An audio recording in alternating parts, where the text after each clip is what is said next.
আমি অহাকাইলৈ অসম গণ পৰিষদ দলৰ জিলাসমূহৰ সভাপতি সম্পাদকসকলক আমাৰ কাৰ্যালয়ত আমি আমন্ত্ৰণ কৰিছোঁ।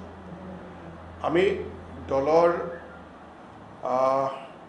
সাংগঠনিক শক্তিটো বৃদ্ধি কৰাৰ কাৰণে, কাৰণ এই বছৰৰ গোটেই কৌশলবিলাকে বা আমি যিমানবিলাক কাম কৰিব লগা হৈছে, আপোনালোকে জানে যে বেছিভাগে আমি ভাৰ্চুৱেলি কৰিব লগা হৈছে কৰোনা বা কোভিডৰ কাৰণে। আৰু সেই কথাৰ লক্ষ্য ৰাখি আমি 85টা সমষ্টিত আমি সাংগঠনিক কাম কাজ আমি কৰি তাক কাইলৈ পৰ্যালোচনা কৰিবৰ কাৰণে আমি অহা কাইলৈ আমাৰ কাৰ্যালয়লৈকে মাতিছোঁ। আমি এই বিষয়বিলাক আমি আলোচনা কৰিম। ভাৰতীয় জনতা পাৰ্টিৰ পৰা গৈ নিৰ্বাচন খেলি এনেধৰণৰ এই বিষয়টো সত্যৰ ওপৰত প্ৰতিষ্ঠিত নহয়, কল্পনা প্ৰসূত আৰু তেনেধৰণৰ কোনো কথা হ'ব নোৱাৰে, কাৰণ কোনো ধৰণৰ কথা সেইটো অহা নাই আৰু তেনেধৰণৰ এটা কল্পনাৰ ওপৰত ভিত্তি কৰি সেই বাতৰিটো পৰিবহণ কৰা হৈছে। গতিকে মই এই কথাটো স্পষ্ট কৰিছোঁ।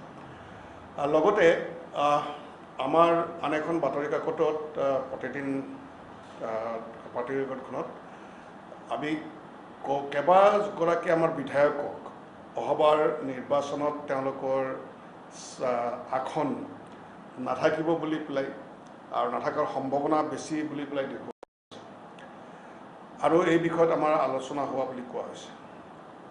আমি আজিলৈকে আমাৰ দলৰ যিখিনি মিত্ৰতা, সেই মিত্ৰতাৰ ওপৰত আমি সকলো ধৰণৰ কথা আমি আগবাঢ়িছোঁ আৰু এতিয়ালৈকে আমাৰ আনুষ্ঠানিকভাৱে কোনো ধৰণৰ আসন সম্পৰ্কত আলোচনা হোৱা নাই।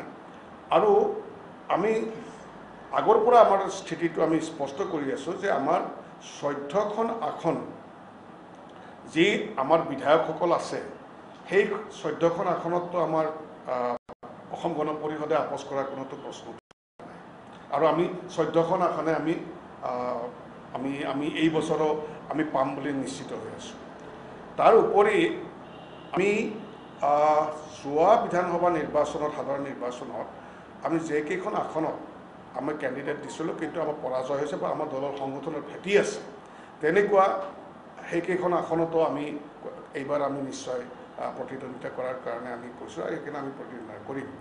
আনহাতেদি এই মাজৰ 5 বছৰ কালছোৱাত আমি যিবিলাক সমষ্টিত আমাৰ দলৰ সংগঠন বৃদ্ধি হৈছে বা দলৰ সংগঠন আমি বৃদ্ধি কৰিবলৈ সক্ষম হৈছোঁ আৰু সক্ষম হোৱাৰ ভিত্তিত আমি যোৱা বছৰ নিৰ্বাচন নেখেলাও 2-4টা অতিৰিক্ত আমি আসন বিচৰাৰ কাৰণে আমাৰ দলত আলোচনা হৈছে।